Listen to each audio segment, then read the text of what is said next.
या विश्लेषणाचं शीर्षकच बघा कसं आहे, हवा बोलतीये पण सत्ताबैरी. आणि हेच वास्तव आपल्याला समजून घ्यायचं आहे. सुरुवातच एका अशा प्रश्नाने होते जो प्रत्येकाने स्वतःला विचारायला हवा की आपण नक्की श्वास घेतोय की धूर गिळतोय.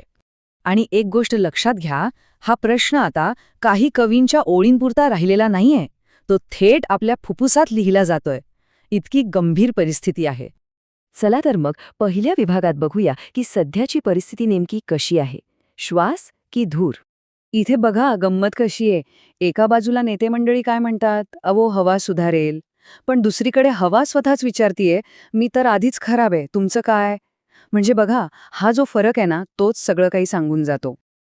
आपलं रोजचं वास्तव काय आहे? शहरं धुराने झाकलेली आहेत, रस्ते गाड्यांनी अक्षरशः गुदमरलेत, झाडं कापून आपण जणू ऑक्सिजनलाच नोटीस दिलीये की तुझी गरज आता संपली.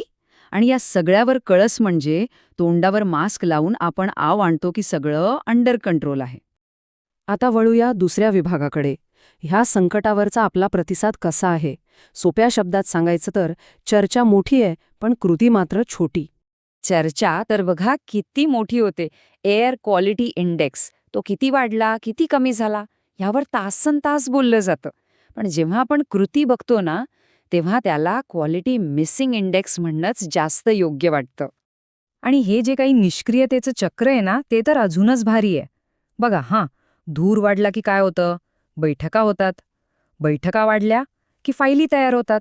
आणि फाईली वाढल्या की मग मस्त फोटो काढले जातात. पण या सगळ्यात हवेचं काय?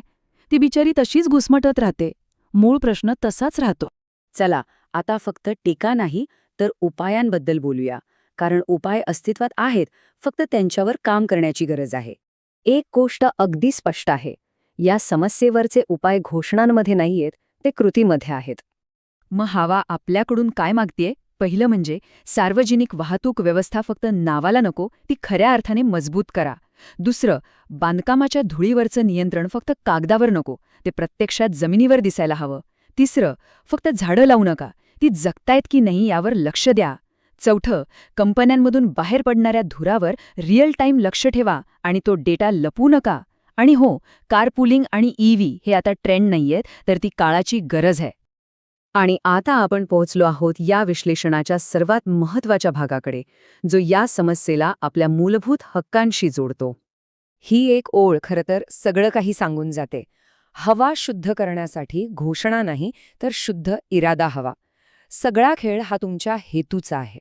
कारण एक गोष्ट आपण सगळ्यांनी लक्षात ठेवली पाहिजे. श्वास घेणं हा कुठला धर्म नाही, तो आपला हक्क आहे, मूलभूत हक्क.